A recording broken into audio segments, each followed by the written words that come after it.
Hey there, this is Fred Basimo. I'm the host and producer of the Make Money and Have Fun show, where I'm sitting down every single week interviewing authors, speakers, coaches, consultants, entrepreneurs, investors, millionaires, billionaires, you name it. We're going live every single week, and you don't want to miss an episode. And one of the ways that I'm able to put this show on is through what I use to produce this show, which is Anchor.fm. If you haven't heard about Anchor, it's the easiest and fastest way to make a podcast out there.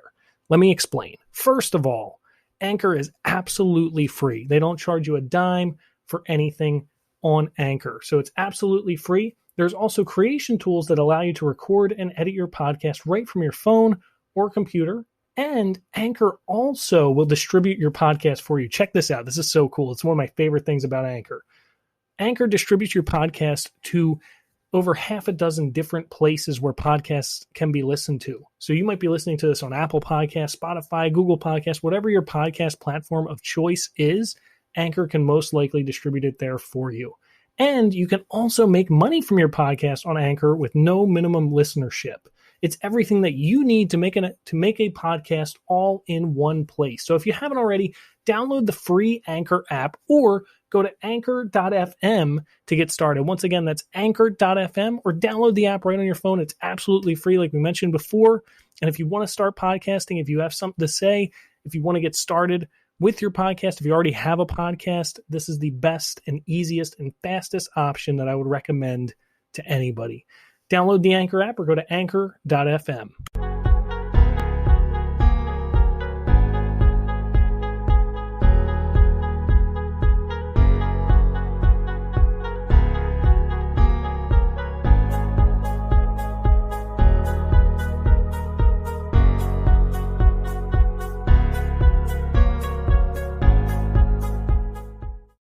You know what time it is out there. It is time for another episode of the Make Money and Have Fun show. And we are rounding out Author Month. This is the last day of the month today. So I'm super excited. I had such a busy month. I was literally just talking to my guest backstage, talking about how busy I have been. It is such a difference going from doing shows once a week to once a day. Huge, huge difference. I learned so much. I've been so happy. This has been so much fun.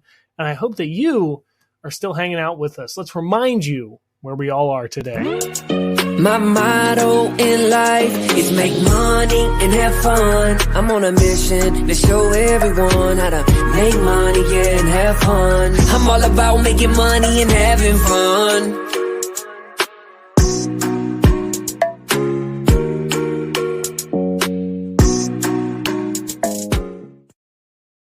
All right, let's jump into this thing. So this is super cool. I actually did, I don't know if you remember, but right before this month started, for anybody who's been following along with us, tracking our progress and our growth as we've been going along here, right before this month started, about a week before, I actually did a little intro, little trailer kind of each of the speakers, of each of the authors that I'm bringing on here. And I brought on this guy, Rick Chromey, and to be honest, I really didn't know him. I didn't know what he did or what he does. And as soon as he started speaking, I was like, whoa, this is going to be a fun conversation that we have today. And then we had this funny thing where we had to reschedule a couple of different times because he got busy, I got busy, he went somewhere, I went somewhere. But we are getting it in before the end of the month, so I'm super excited. Let's all put our hands together for Mr. Rick Chromey. What's up, Rick? Wow, Fred, we meet. We finally connect. Here we are. Look at this. I told you we were going to do it. Yeah. I wasn't worried. Were you worried? No, not at all. Not at all. All right, me neither. We're good. So you got to tell me about this room that you're in. You got like comic books hanging on the wall and like It just looks awesome. Tell us about that. Yeah, this is my studio. You really can't see the whole thing. I suppose I could turn the camera a little bit. You can see there you go. You got a little bit of a Pac-Man thing going there. And it's when I created the studio, I wanted to reflect not just a lot of my own interests, but also the book that I've been writing on for the last. Well, for me, it's pretty much been a 20-year love affair with generations and technology, and it's all come together into one big book. And yeah, this little studio is kind of where I do my work. That's awesome, and that sounds like an even cooler book with all that different stuff thrown in there. It sounds like you got some pop culture, some video gaming, some movies, some media. Tell us about that. Right. Well, I wrote this book. There we go. Called Gen Tech. Wrote it here. In fact, it just came out in COVID year 2020, and we're trying to get a lot of notice of it. So I thank you, Fred, for taking me on today and giving me the opportunity to position this book.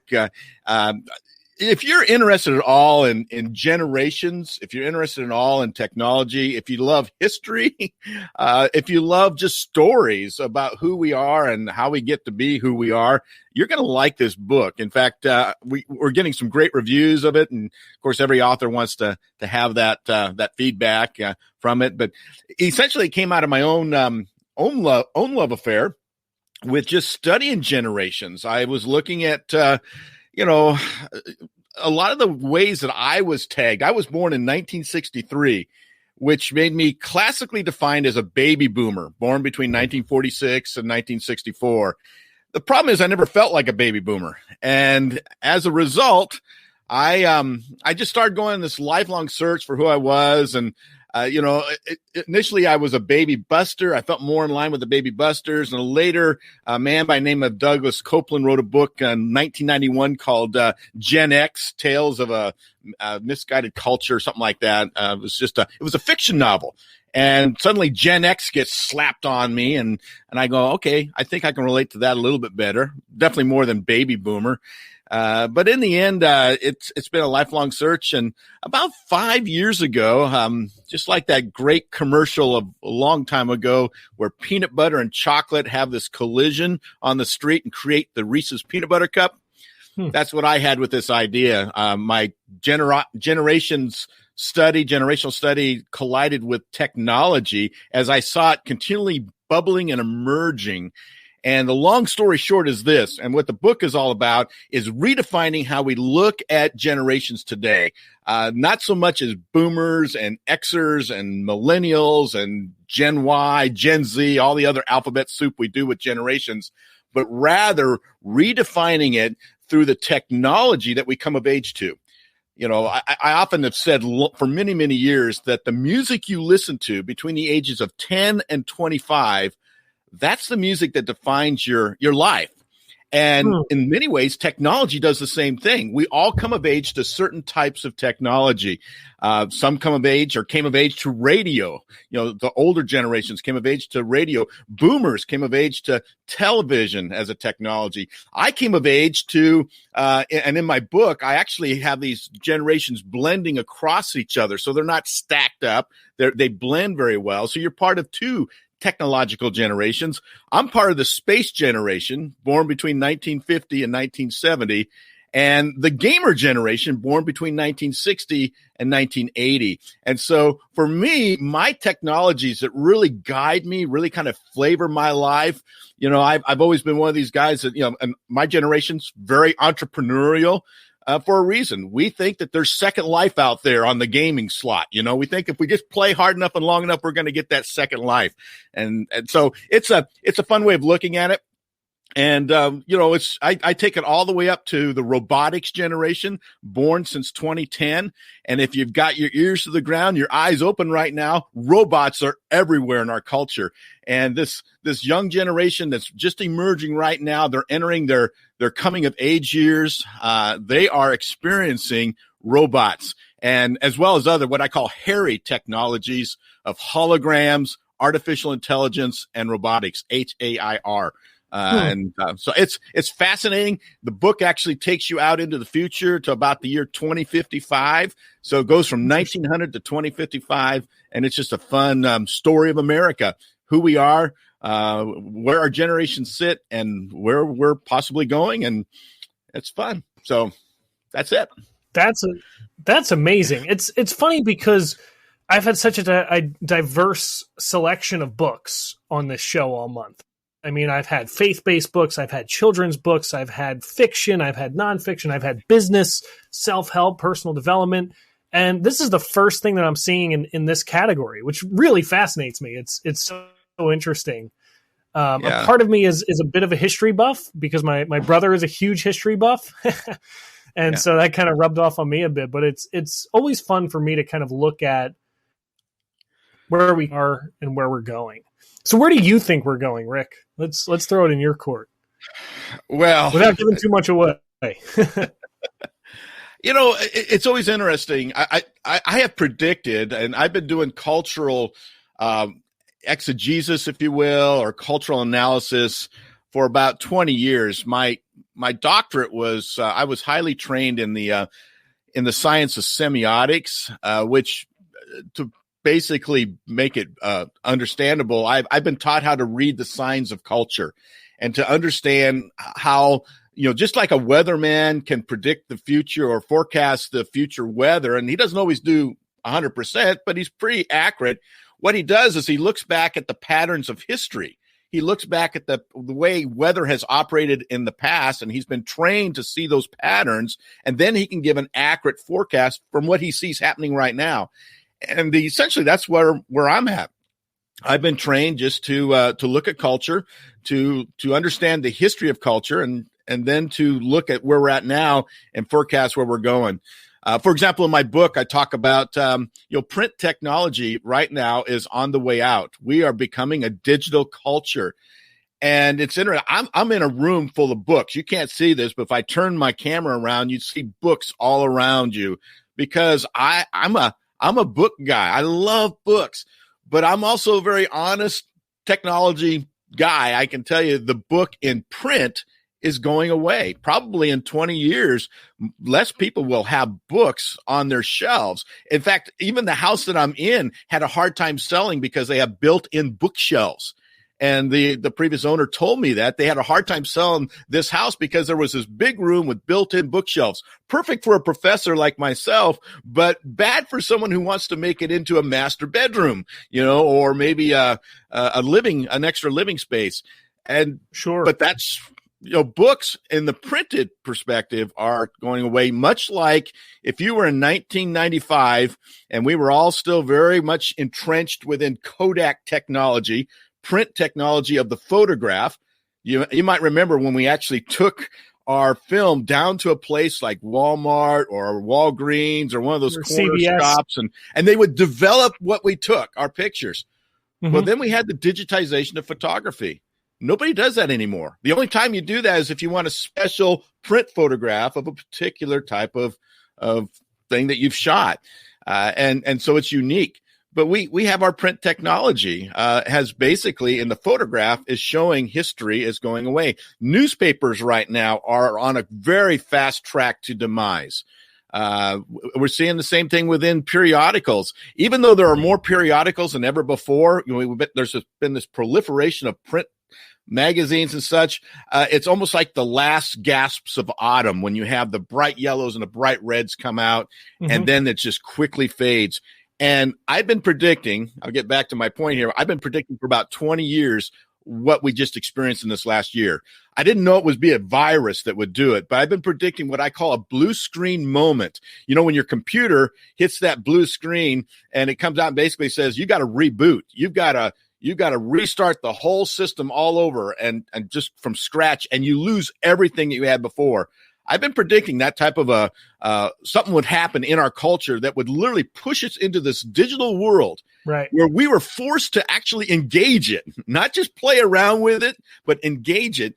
And that's what's happened in this COVID moment right now. We are having to embrace education has had to go online, whether they liked it or not. Church has had to go online, whether it liked it or not. Those are the two great bastions of the former age of modernity. We are in a brand new world. Business was already flirting with it. So the businesses that thrived are the ones that were already there and could easily take their business and move to a fluid, fast, accessible, technological perspective.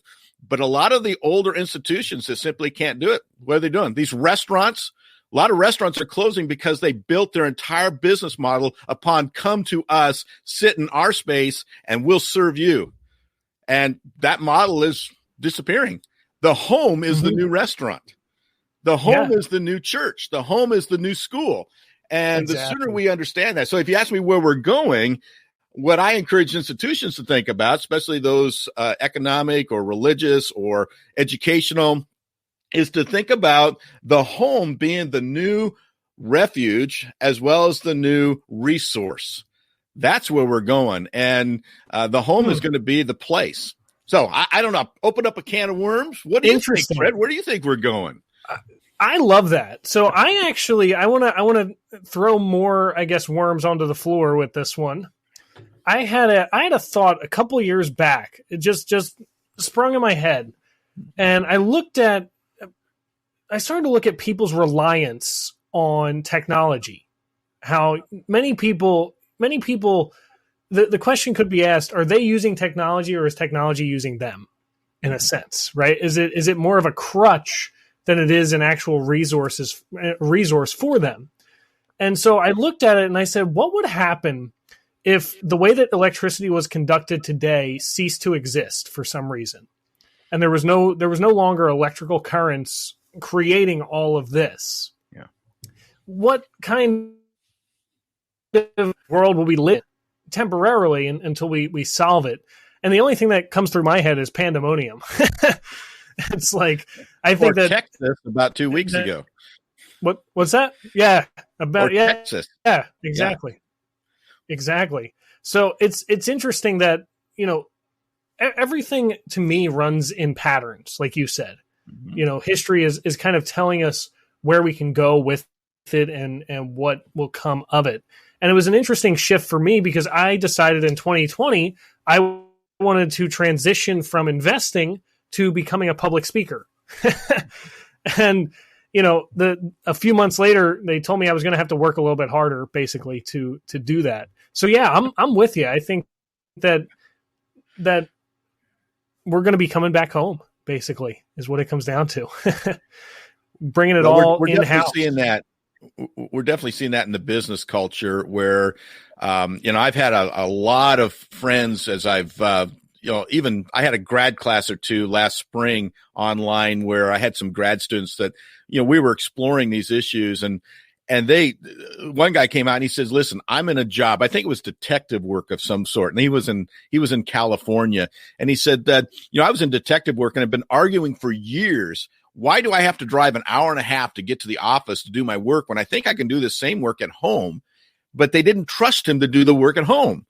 But because of the COVID situation, they had to let him work at home. And now he's told me there's probably no likelihood I'll ever go back to the home office. In fact, a lot of these home offices are closing up. They're finding that it's real estate that they don't need. It's overhead that they don't need. Yeah. It's shifting. It's changing our entire understanding of how we've operated. And the business culture has experienced it probably in a greater degree as far as loss. I was at a church situation yesterday talking with some church leaders, and there is a statistic floating around in the church world that as many as 1/3 of all churches that were open prior to COVID will be closed post-COVID, because there's as many as 1/3 of Christians who are talking about now, why do I need to go back to a physical building when I can sit at home and watch this online? And, exactly. It's shifted. And so the church world, and education, I think is the same way. As I've been doing online education as an online professor for 20 years, and a lot of my doctorate work was, in fact, my doctoral project is in designing an online degree. So I studied this to the nth degree. The biggest problem we have with online education in our schools and with our homes today is that we have an educator that largely has not experienced a positive online experience themselves. If they took online classes as a teacher, usually it was to get through a degree, but they're classroom people. So they naturally think that the only way we can best learn is in the classroom. That's simply not true. We learn most of the things that we learn online. We Google. Mm-hmm. I mean, the younger people are really adept at this, and older people are learning it too. But I mean, the first thing you do is you Google or you YouTube or you search engine it out. That's learning. And the best thing that we can do is teach critical thinking skills in our schooling rather than a deposit of information. It's important to know 2 + 2 = 4. I get that. But it's more important that we critically understand how we get there and how to know the right resources that affirm that truth or that idea. That makes sense? Absolutely. Yeah. So we got to teach critical thinking in the schools. Absolutely. It's interesting because, you know, at first, for me at least, when COVID hit, it came as a bit of a shock to people, you know, and even myself included. But then after a while, it's like learning how to walk again for the first time, in a sense. And even this show was born during COVID, mainly because I was bored. I'm stuck inside. I got nothing to do. Why don't I hang out with my friends? And at first, a couple things to kind of jump back to your book. Number one, I wanted to create a podcast 5-6 years ago, but it was not as easy as it is on this platform. I mean, on this platform, I just posted out, I blasted over here, blasted over there, bing, bang, boom, it's done. It's on over 15 different podcasting platforms. I remember 5-6 years ago, it was like you had to extract your RSS feed from here and embed it over there and have some tech skills. It was like an hour-long project just to upload an episode, regardless of actually recording it. And so this, the barrier to entry has gotten so much easier with technology. I was just talking Friday with my previous guest about he's looking to turn his book into a movie. And we were saying the same thing that it's not as difficult as it was years ago, right? There's the barrier to entry is becoming less and less, and technology is growing more and more, and it allows for stuff like this where, I feel like I'm sitting in your living room with you. I want to go over there and start playing Pac-Man. Yeah. Well, and this is one of the things I talk about in the book. In fact, one of the chapters that didn't make the book because of the size, you're limited in size in a book, and the publisher needed me to cut a chapter in order to expand other parts of the book that I felt were important to keep in there. So I call it the lost chapter. I have a whole chapter in there that takes a look back at what I call the Megatext of Technology. About every 500 years, Fred, we have a significant cultural shifting behind technology.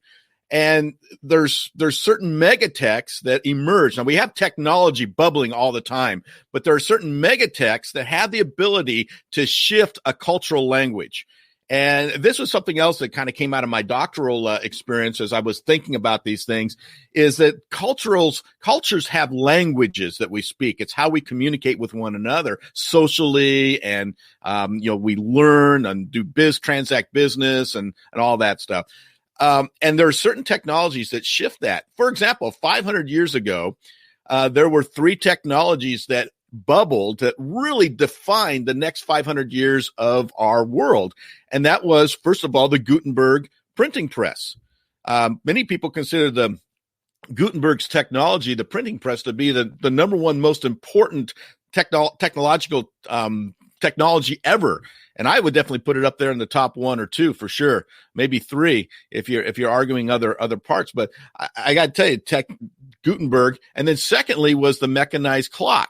We don't think about how the mechanized clock changed who we are. To this day, we define our lives by the clock. What time is it? It's 7 o'clock, 7 o'clock. Well, the clock is the defining nature of who we are. We literally chunked and chinked and put everything into boxes for the last 500 years, which is what the clock technology wanted us to do. The Industrial Revolution is a reflection of clock technology. Science, the scientific revolution, is an innovation of that clock technology, or a reflection of it. And then finally, what I call the scopes, the telescope and the microscope. Well, those technologies really created what we call the modern era, about AD 1500 to 2000.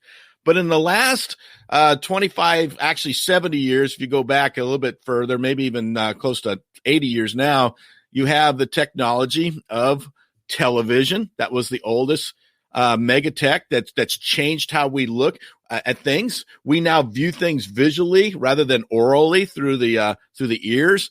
The internet has flattened our culture. It used to be that everything had peaks and valleys and such, but now the internet has flattened it. And the same way, the cell phone. Those 3 megatechs, the cell phone, the internet, and the television, have all flattened our culture, where anybody can be a producer. Anybody can be a director. Anybody can write a book. Anybody can produce a film, as your friend is doing. We can all do those things. And it's shifted how we communicate. It's shifted how we do business, how we learn, how we transact, everything. Yeah.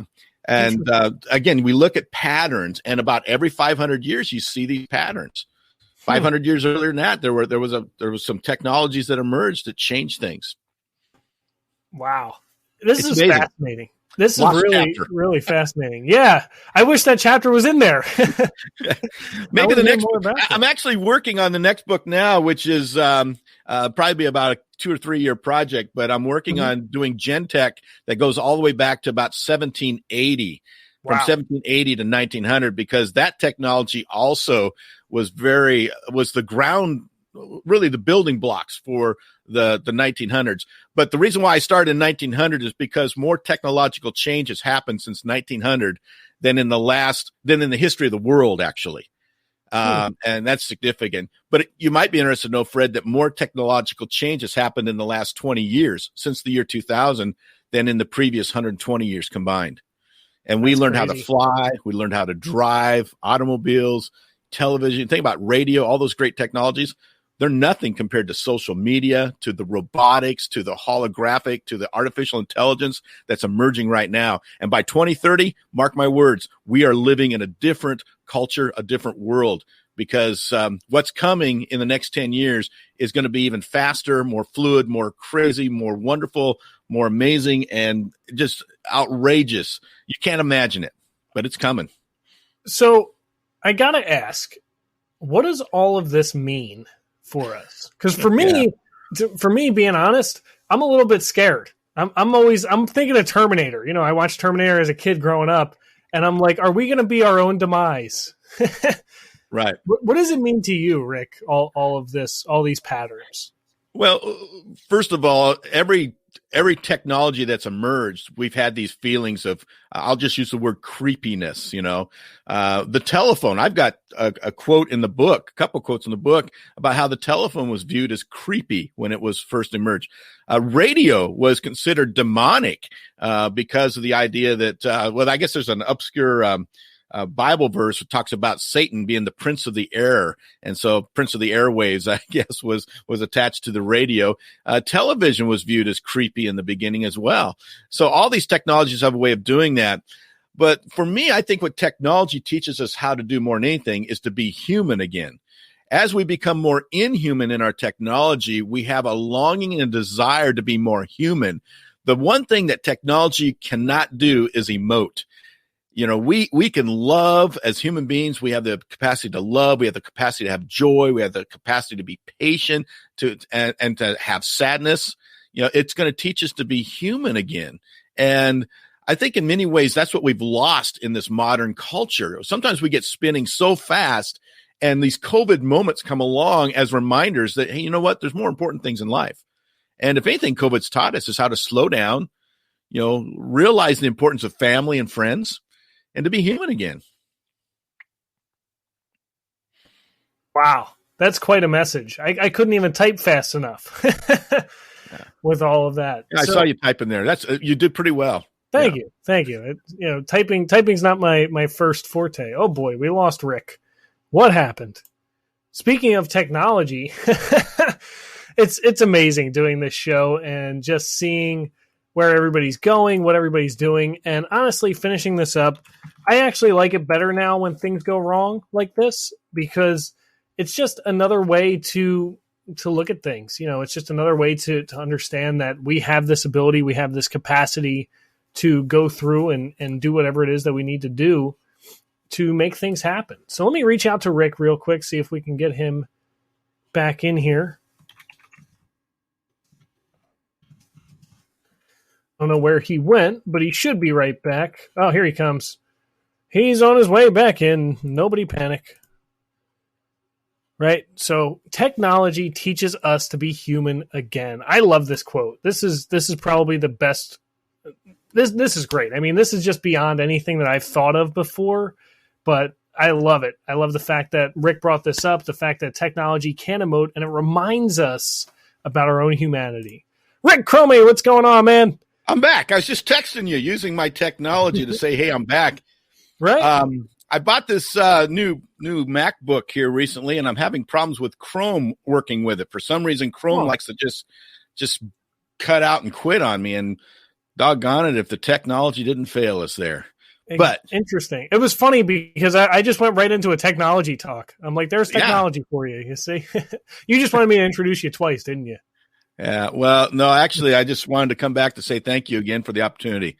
And to your listeners, I would encourage you and hopefully encourage you to go out and buy the book. It's available at my website, by the way, rickchromey.com. Or you can also see it at Amazon, purchase it at Amazon. If you buy it through me, I do autograph it for you if that's a plus for you. But either way, I'd love to interact with you. And if you have a conference coming up or someplace, I do a lot of speaking and would love to come to your leadership events and help you understand this more. I love that. Rick, this is amazing stuff. I love it. And I just have a question. Is your autograph going to be worth money someday? Well, probably to my dad, it might mean something, but and my wife. But there you go. I don't go there, Fred. Basically, I tell you what, I do this because it's out of the flowing of my heart. Just wants to help people. I've always wanted to just help people to understand things, and that's what I do. So if the autograph means something to you, that's great. But oh, boy, we lost him again. His computer just doesn't like him today. So anyway, we're wrapping up here. We're pretty much finishing up here with Rick. I think that this was awesome stuff. If you haven't yet, go check out his website, rickchromey.com. You can pick up his book right over there. And again, remember that technology teaches us how to be human again. Let me see if I can get Rick back on here for a quick sign off. And if not, we will just finish up because we're coming to the end of our show anyway. But this was amazing. I really am blown away by this. I'm going to go look into some history books and just the history of the world and the United States and all those kinds of things. And I'm definitely going to be checking out Rick's book. You definitely should too. Check it out on Amazon, wherever. And so Rick said Chrome closed out on him. I think I might just finish up. But let me just shoot him a quick text here. Bear with me. So Chrome closed down on me again. Sorry, no worries. Just closing out. Bam. So on that note, I hope this was fun. I hope this was educational. I hope that you got a lot out of this month. I hope you learned about writing books. And it looks like Rick is coming back in to say goodbye to everybody with us. So let's get him on here, give him some words of wisdom to say, and then we will sign off and call it a day. Rick, what's going on, man? Dude, so here's the thing. One more time. Let's try it one more time. So what do you want to finish and leave our guests with today? Words of wisdom, encouragement, empowerment, or just whatever you want to say? Well, I just want to say thank you. I'm very grateful for the opportunity to even just be here with you, Fred, and to share on this book. To me, it is a book that's kind of a life book for me, a legacy book. I have others that I'd like to write, obviously, but to me, that sets the tone of what I've ever thought and where I think we need to go. So I'm grateful for anybody who takes a look at it, and I'd love to see your response. I love it. I'm super excited. Thanks for being here, Rick. So glad to have you, and everybody else. We'll see you again very soon. Have a good one, everybody.